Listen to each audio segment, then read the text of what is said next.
नमस्कार मैत्रिणींनो, स्वागत आहे तुमचं आपल्या चॅनलवरती। बघा, तारक मेहता का उल्टा चष्मा म्हणून ती जी सिरियल आहे ना, त्या सिरियलमध्ये बघा भिडे सर आहेत। तर ते कसे बोलतात की आज का दिन भारी है, आज का दिन भारी है। तर आज ना मला ते वाक्य आठवलं, कारण की आज माझ्यासोबत एकापाठोपाठ एक काही ना काहीतरी होतच होतं। तर काय झालं होतं काय माहिती, पण आजचा दिवस पूर्ण गोंधळासारखा होता आणि एकापाठोपाठ एक असा काहीतरी होतच होतं। तर चला, आधी पहिल्यांदा सकाळची आता आपली सुरुवात झालेली आहे, तर आधी पहिल्यांदा चहा घेतो। आणि खरं तर दिवसाची सुरुवात होण्याआधी काय झालं ते सांगायला तर मी तुम्हाला विसरलेच आहे। तर काय झालं होतं माहिती आहे का, की आम्हाला पाहिजे होते मासे। मासे म्हणजे काय, सुरमई पाहिजे होती, मोठी पाहिजे होती सुरमई, कारण की ती द्यायची होती। तर झाला असा गोंधळ होता की हे गेले होते मार्केटमध्ये, पण त्यांना काही मोठी सुरमईच भेटली नाही। ज्या सुरमई होत्या त्या लहान साईजमध्ये होत्या। आणि कसं आपण ज्यावेळी दुसऱ्यांना मासे वगैरे देतो, तर ते देताना आपण मोठ्या साईजमध्ये जर मासे असतील तर आपल्याला पण चांगलं वाटतं द्यायला, आणि छोटे असे मासे असतील तर आपल्याला कसं तरी वाटतं। तर झालं असंच होतं। त्यामुळे मग हे बोलले की नको, मोठा मासा नाही आहे, त्याच्यामुळे मग द्यायचं कसं काय, एवढीशी सुरमई कशी काय हे करायची। म्हणून मग ती काय त्यांनी आणली नाही। म्हणून मग नंतर मग त्यांनी ठरवलं की संध्याकाळच्या टायमिंगला मासे येतात, तर त्यावेळी मग बघता येऊ शकतं। तर असा गोंधळ झाला। सकाळी इतके लवकर उठून गेले होते, पण त्यांना काय त्यांच्या मनासारखी काय सुरमई नाही भेटली आणि ते तसेच खाली हात परत आले। आणि मी ज्यावेळी हे आले ना, त्यावेळी मी बघते आपली, तर मला वाटलं की म्हटलं असं काय हातामध्ये काय पिशवी नाही माशाची, काहीच नाही। तर मग आल्यावरती हे सगळं सांगितलं आणि तर पहिला हा असा गोंधळ आमचा सुरू झालाच होता।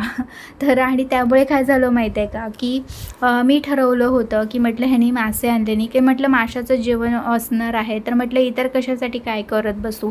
तर त्यामुळे मग मी जेवणाचं वगैरे काहीच तयारी केली नाही। आणि त्यानंतर आल्यानंतर म्हटलं आता झालं, म्हटलं आता म्हटलं मला सगळं आता करावं लागणारच आहे। जेवणाचं काय बनवू हा पहिला आधी प्रश्न हा पडतोच। तर म्हटलं तो प्रश्न आधी राहू दे, पहिल्यांदा आधी म्हटलं नाश्त्याची सोय करते। तर भाजी नाश्त्यामध्ये मी काही बनवलेली नव्हती, त्याच्यामुळे मग परत प्रश्न पडला की आता काय बनवू भाकरीसोबत, कारण की नाश्त्यामध्ये आमच्याकडे भाजी नाहीतर मग म्हणजे भाजी भाकरी किंवा भाजी किंवा चपाती असं नाश्त्यामध्ये असतं। त्यामुळे म्हटलं की आता ह्याच्यासोबत काय बनवायचं। तर मग मी म्हटलं की चला आता उशीर झालेलाच आहे, त्याच्यामुळे म्हटलं पिठलंच बनवते, म्हटलं ते पटकन होऊन जातं। तर इकडे त्यांना आंघोळीसाठी पाणी ठेवलं। आता थंडी सुरू झालेली आहे, त्याच्यामुळे कसं थंडच पाणी जास्त असतं, त्यामुळे मग म्हटलं की आंघोळीला गरम पाणी ठेवून देते, नाही तर इतर वेळी काय गरम पाण्याची तशी आंघोळ वगैरे काही करायची गरज वाटत नाही, कारण की गरमीच होत होती। पण आता थंडी सुरू झाली आहे, त्यामुळे म्हटलं की त्या पाणी ठेवते। आणि आता इथे मी भाकऱ्या बनवायला घेतलेल्या आहेत। हा भाकऱ्यांचा गोंधळ तर माझा चालूच आहे। कधी एकदा हे पीठ संपतंय ना असं मला झालेलं आहे, कारण की ते मला ना म्हणजे व्यवस्थित थापता येत नाहीत, आणि त्याच्यामुळे मग मला त्या लाटणीच्याच भाकऱ्या बनवाव्या लागतात। तसं घरून मी पीठ आणलेलंच आहे। तर मला कधी कधी कंटाळा आलेला असेल, खूप आळस आला असेल, काही म्हणजे इच्छा नसेल काही करायची, तरी पण मला भाकरी बनवायचीच आहे असं ज्यावेळी असतं ना, त्यावेळी मात्र मी ते घरच्या पिठाची भाकऱ्या बनवते, कारण की ते मला पटकन अगदी थापता पण येतात आणि त्या व्यवस्थित अगदी बनतात सुद्धा। पण हे पीठ संपलं पाहिजे, त्याच्यामुळे मग त्याचा पण वापर करावाच लागत आहे, कारण की ते टाकून तर नाही देऊ शकत आपण। तर त्याच्यामुळे मग मी ते भाकऱ्या बनवून घेतल्या पटापट, आणि त्यानंतर आता इथे मी पिठलं बनवून घेते। आता तवा गरमच होता, भाकरीचा होता, त्याच्यामुळे मग कसं भाकरीच्या तव्यावरती पण बघा पिठलं छान लागतं।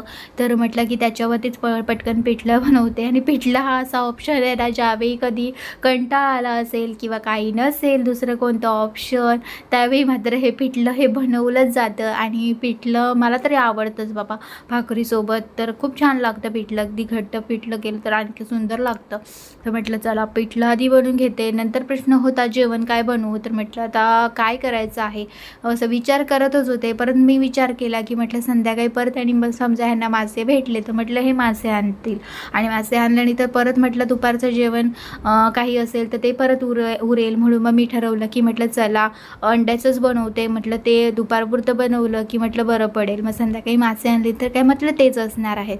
तर असं ठरवलं आणि म्हटलं की चला आधी माझी कामं आवरून घेते. तर आधी म्हटलं घरातली कामं आवरून घेऊया, कारण की भांडी वगैरे पण बेसिनमध्ये पडलेली होती, तर ती पण धुवायची होती आणि घरातलं बाकीचं पण काम होतं, तर ते पण करायचं होतं. तर इथे माझं स्पीड पटापट काम करण्यातच आहे आणि पटकन म्हटलं पिठलं बनवून घेते. मग नंतर म्हटलं यांना नाश्ता वगैरे झाला की नंतर इतर कामं आहेतच आणि त्याच्यात माझे व्हिडिओचं एडिटिंग राहिलं होतं, व्हिडिओ अपलोड करायचं पण राहिलं होता.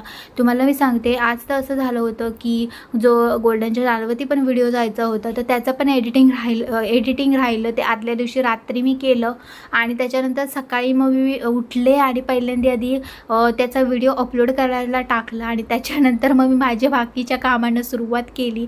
तर कधी कधी असाच गोंधळ होतो की व्हिडिओ तयार असतात पण त्याचं एडिटिंग राहतं आणि कधी कधी मग त्या गोंधळात एडिटिंग करायला गेलं की मग त्या व्हिडिओचं पण तेवढं हे नाही राहत. कधी कधी गोंधळ होऊन जातो असा. आणि हे सगळी कामं जी असतात ना ती एकटीवर पडली की मग माझी खूप घाई होते आणि सकाळच्या टायमिंगला तर खरंच खूप घाई असते आणि सकाळच्या टायमिंगला असा काही गोंधळ वगैरे झाला ना तर मग आणखी राग किंवा चिडचिड होते. तर इथे आता आपलं पिठलं थोड्या वेळात रेडी होईल, मग नाश्ता वगैरे करू आम्ही. तर अहोंची आता तिकडे आंघोळ चालू आहे, मग त्यांची देवपूजा वगैरे होईल. तिथपर्यंत मी इकडे झाडांना पाणी घालून घेतलं, कारण की वरची जी टेरेसवरची जी झाडं आहेत ते पाणी घालतात आणि इथली जी गॅलरीमधली जी झाडं आहेत त्यांना मी पाणी घालते.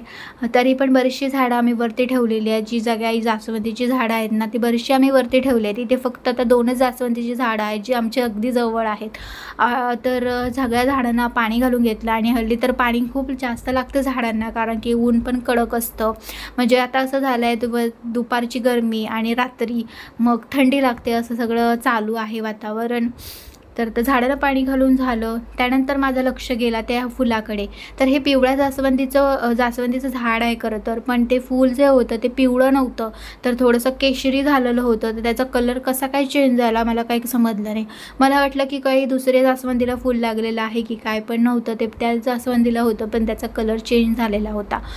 तर काय झालं काही मला काही समजलं नाही आहे. त्यानंतर आता इथे फरशी पुसायची आहे तर ती पुसून घेते आणि नंतर मग ह्यांची देवपूजा चालू होती. तर तितक्यात मी इकडे आले. तर वाटप पण काढायचं होतं आणि इथे नारळ जे दिले होते यांना फोडायला, त्यातला एक नारळ पण असा खराब निघाला, त्याच्यामुळे मग आणखी दुसरा नारळ फोडावा लागला. तर वाटपाचा पण गोंधळच आहे. मध्ये म्हटलं होतं आता काढेन उद्या काढेन, असं करता करता आजचा दिवस उजाडला वाटप काढायला. माझ्याकडे थोडंसंच वाटप होतं, त्याच्यामुळे म्हटलं की वाटप तर म्हटलं आपला काढावंच लागणार आहे. तर आता हे पण एक मला काम लागलेलंच आहे वाटप काढायचं. त्याच्यामुळे आता परत मला असं झालं आहे ना की मी माझी कामं करू का हे किचनमधलं आवरू, असं झालं होतं. आणि त्याच्यात त्यांनी नारळ फोडलं नाही होते तिथे, तर तिथे सगळा कचरा करून ठेवलेलाच होता, तो पण उचलायचा होता. आणि मला ना ओट्यावरती असा कचरा वगैरे कोणी केलेला मला अजिबातच आवडत नाही, मला राग येतो खरं तर. पण म्हटलं की त्यांची पण गडबड होती, त्याच्यामुळे मी काय त्यांना सांगितलं नाही ते सगळं ठेवायला. म्हटलं जाऊ दे मी ठेवते. आणि ही जी मी लॉन्ड्री बॅग आणलेली आहे ना ही मी मिशोवरून मागवली होती. फक्त 128 रुपीजला मी आलेली आहे. तर तुम्हाला आवडली असेल तर तुम्ही पण मागवू शकता. मी याची लिंक तुम्हाला देईन डिस्क्रिप्शन बॉक्समध्ये. तर काय झालं होतं, लॉन्ड्री बॅग खरं तर मी कपड्यांसाठी आणलेलीच नाही आहे, ती आणली होती खरं तर या पिशव्यांसाठी, कारण की तिला लीड होतं. आणि त्याच्यामुळे कसं काय होतं की माझ्याकडे खूप साऱ्या पिशव्या साठलेल्या आहेत आणि ते इकडे तिकडे अशाच ठेवून दिल्या ना की त्यामध्ये छोटी छोटी अशी ना झुरळं होतात आणि मग ते कंटाळवाणं होतं. म्हणून मग मी ठरवलं होतं की काहीतरी असं बघायचं ज्यामध्ये मी व्यवस्थित ते सगळ्या पिशव्या ठेवेन, मला पटकन भेटतील पण आणि त्यामध्ये झुरळी पण जाणार नाहीत. म्हणून मग मी ही बॅग बघितली होती, जी लॉन्ड्री बॅग होती, पण मी तिचा वापर अशा प्रकारे केलेला आहे. आमच्याकडे काय कपड्यांचा फारसा तसा ढीग नसतो, आम्ही वेळच्या वेळी कपडे धुतो, त्याच्यामुळे काय तेवढी गरज नव्हती त्याची. त्यामुळे मग मी ते पिशव्यांसाठी वापरली. ह्यांची तिकडे देवपूजा चालू आहे आणि आता इथे मी डाळिंब बघितलं तर ते पूर्ण पिकलेलं चांगलं होतं, म्हणून म्हटलं चला तर डाळिंब इथे कट करते आणि नंतर मग काय नाश्ता करता करता हे खाता येईल. तर मला खरं तर ना डाळिंब सोलायला अजिबातच आवडत नाही, पण हे डाळिंब चांगलं होतं, म्हणजे छान अगदी पिकलेलं आणि मस्त होतं. त्यामुळे मला ते म्हणजे ते कापायला वगैरे काही जास्त मेहनत घ्यावी लागलेली नाही आहे. तर पटकन तर डाळिंब सोलते आणि नंतर मग त्यांना नाश्ता द्यायचा आहे. मग त्यांचं सगळं आवरून ते ऑफिसला गेले ना की मग मला बरं पडतं, मग माझी इतर जी कामं असतात ती मग सुरू होतात. त्यानंतर पण आणखी एक मोठा म्हणजे गोंधळ आणि असं हे झालं ना, की मला हार्ट अटॅक येण्याचीच वेळ आली होती. असं वाटलं होतं की आता मला घरात काय राहायला भेटणार नाही की काय. तर काय झालं होतं ते तुम्हाला पुढे व्हिडिओमध्ये पाहायला भेटेलच. तर व्हिडिओ नक्की पूर्ण पहा आणि आवडल्यास नक्कीच व्लॉगला लाईक करा.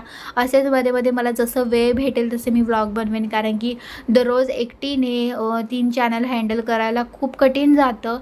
पण करावं पण लागतं म्हणा. पण मध्ये-मध्ये कसं कामं असतात किंवा आम्ही गावी जातो, त्याच्यामुळे कसं एक रूटीन जे माझं बसलेलं असतं ना, ते परत गावी गेल्यावर ते परत चेंज होतं. कारण की गावी आता मध्ये तर भात कापणी वगैरे इतर कामं वगैरे सुरू होती ना, तर त्यामुळे खूप दमल्यासारखं व्हायचं. कारण इथलं रूटीन असं म्हणजे आपण कसं जास्त कामं नाही करत.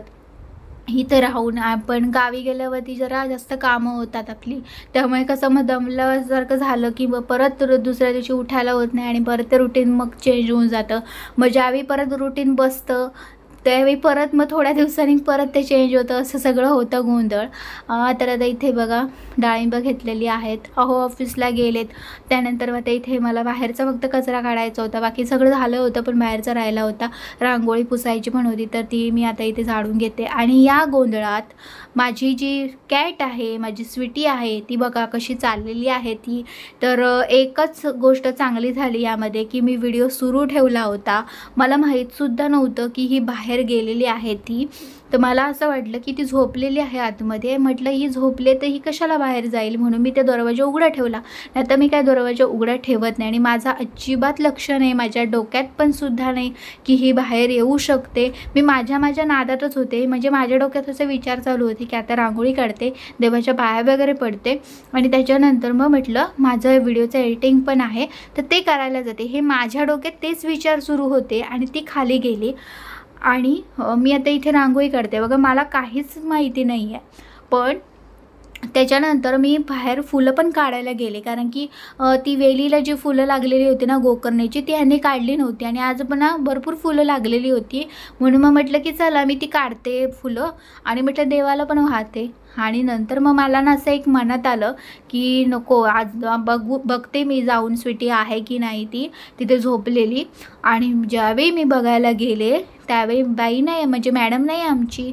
मी तिला घरभर शोधलं, कुठे जिथे ती लपून असते, जिथे झोपते, कुठे कुठे तर ती सगळ्या जागा तिच्या मी शोधल्या. ती नव्हती. मी हाका मारते स्वीटी स्वीटी करून तर ती नव्हती. आणि मग मी व्हिडिओ बघितला. म्हटलं मला लक्षात आलं की म्हटलं व्हिडिओ मी चालू ठेवला होता कॅमेरा, म्हटलं त्यामध्ये तरी बघूया. त्यामध्ये मी बघितलं तर ही मला दिसली जाताना आणि मग माझ्या लक्षात आलं की खाली गेली आहे. नशीब मला ती सापडली आणि ती घरी आली. नाही तर मग मला असं वाटलं होतं की आज काय मला घरी राहायला काय भेटणार नव्हतं, कारण की यांना कळलं असतं तर हे मला खरंच ओरडले असते. तर चला आजचा ब्लॉग एवढाच होता. आता ब्लॉगला इथेच एंड करते.